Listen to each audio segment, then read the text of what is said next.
លោក Gianni Infantino បាទដែលជាប្រធានសហព័ន្ធកីឡាបាល់ទាត់ពិភពលោកហៅកាត់ FIFA ថ្មីនេះលោកបានចេញមកបញ្ជាក់ហើយថាក្រុមជម្រើសជាតិណាក៏ដោយឲ្យតែដើរចេញពីទីលានអំឡុងពេលប្រកួតហើយមិនត្រឡប់ចូលមកវិញបាទចាប់ពី5នាទីឡើងទៅនឹងចាត់ទុកថាបោះបង់ការប្រកួតហើយផលវិបាកដែលពួកគេត្រូវជួបប្រទះគឺមួយក្រុមនឹងបាទរួមទាំងគ្រូបង្វឹកក្រុមការងារទាំងអស់បាទមិនមែនតែកីឡាករទេគឺត្រូវទទួលបានកាតក្រហមបាទស្មើពីនៃ3ប្រកួតតែម្ដងហើយអ្វីដែលរឹតតែធ្ងន់នោះបាទគឺ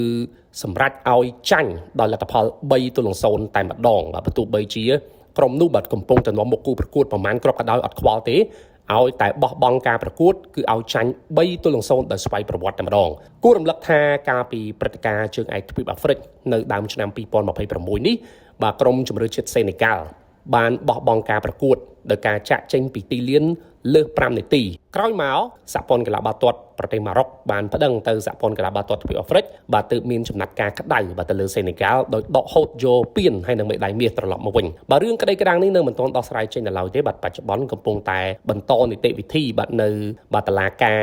ដោះស្រាយវិវាទកីឡាបាទនៅឯទីក្រុងលូហ្សែនប្រទេសស្វីឯណោះដូច្នេះបាទនេះគឺជាបទពិសោធន៍មួយដ៏ជូរចត់បំផុតបាទទើបប្រធានសហព័ន្ធបាល់ទាត់ពិភពលោកដាក់ច្បាប់ឲ្យតឹងរឹងបំផុតបាទសម្រាប់ព្រឹត្តិការណ៍ FIFA World Cup ឆ្នាំ